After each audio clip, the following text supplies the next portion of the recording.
35 000 hectares de terrain, où des milliers d'armes et de missiles ont été testés par les armées du monde entier. Selon les autorités sanitaires locales, 65% des bergers qui travaillaient aux abords de la base ont contracté des cancers, la plupart du temps des leucémies. Début septembre, au nord de la Sardaigne, un touriste filme des avions de chasse qui passent dans le ciel à basse altitude. Quelques minutes plus tard, un immense feu prend dans la base militaire de Capo Frasca, où ces avions s'entraînent. 35 hectares de maquis en fumée. La zone militaire est interdite au public. Mais le lendemain, un homme, le député Mauro Pili, utilise son immunité parlementaire pour forcer le passage dans la base et constater les dégâts. Voici ce qu'il filme. Une terre ravagée, des cadavres de bombes gigantesques et des soupçons qui se confirment. L'intense activité militaire sur l'île détruit l'environnement, mais aussi la santé des habitants. Ici, tout le monde sait qu'il y a une activité militaire, mais personne ne savait ce qui se passait réellement à l'intérieur des bases. Et les images sont choquantes. J'ai vu des dizaines et des dizaines de missiles violemment lancés par les avions sur ce terrain. Des bombes de 500 kilos, qui bien sûr provoquent un désastre environnemental, sans aucun garde-fou. Le gouvernement italien, lui, fait tout ce qu'il peut pour cacher ce qui se passe ici. Cela fait plusieurs mois que Mauro Pili lutte contre les essais militaires sur son île. Au Parlement, il accuse de front le gouvernement. Ce qui se passe en Sardaigne est un coup d'État qui implique les ministres et le président du Conseil. Ils ont décidé qu'en Sardaigne, l'OTAN et toutes les armées du monde pouvaient polluer le territoire. Mauro Pili va même jusqu'à brandir devant les députés un reste de missile qu'il a trouvé dans la base militaire. Ça, c'est un missile européen. En Sardaigne, l'affaire fait grand bruit, car sur la petite île, les bases militaires sont nombreuses. L'OTAN et diverses armées du monde y effectuent des essais militaires depuis plus de 60 ans. Et les habitants n'en peuvent plus. Aujourd'hui, ils sont plus de 5000 à s'être déplacés pour manifester devant la base de Capo Frasca.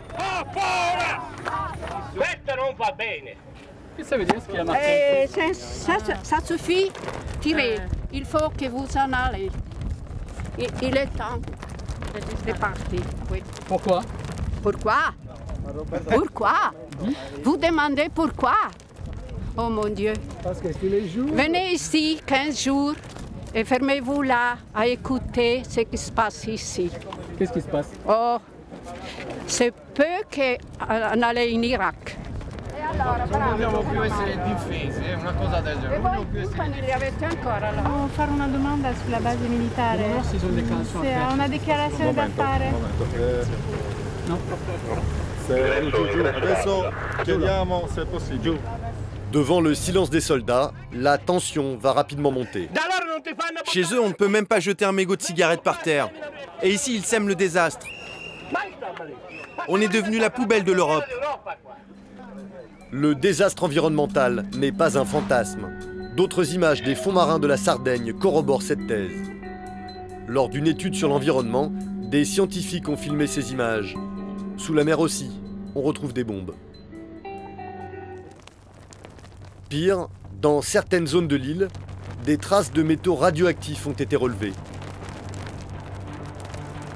Fernando Codonessou est ingénieur physicien. Il fait partie de la commission de scientifiques qui a mené l'étude. Ça, ce sont des zones d'intense activité militaire. Et on y a retrouvé des traces de thorium. Selon la médecine, le thorium est une substance radioactive. C'est comme l'uranium appauvri, mais encore plus dangereux pour la santé.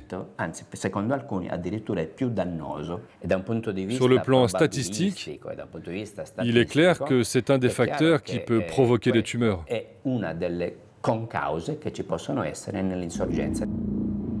Nous nous rendons dans la région de Quirá. C'est ici qu'on trouve le plus grand polygone expérimental de tir en Europe. 35 000 hectares de terrain, où des milliers d'armes et de missiles ont été testés par les armées du monde entier. Selon les autorités sanitaires locales, 65% des bergers qui travaillaient aux abords de la base ont contracté des cancers, la plupart du temps des leucémies. Beaucoup sont morts. Voilà ma fille. Dante Utseri a été l'un des premiers à alerter sur les cas de cancer dans la région. Sa fille est morte d'une leucémie il y a 10 ans. Ça, c'est son fils aîné. Lui aussi, il a eu une leucémie petit. Et elle, c'est la mère. Tu comprends? Chaque week-end, sa fille et ses petits-enfants se rendaient à la bergerie familiale, au cœur du polygone de tir de Quira, aujourd'hui interdit d'accès. Dans le cadre d'une enquête ouverte par un procureur sarde, le corps de sa fille a été exhumé. Dans ses os, on a trouvé des traces de thorium et d'uranium appauvri. Je suis en colère, parce que les généraux ne nous ont pas avertis que ces missiles contenaient des substances qui se répandaient et faisaient mal à la nature, à la population et aux animaux.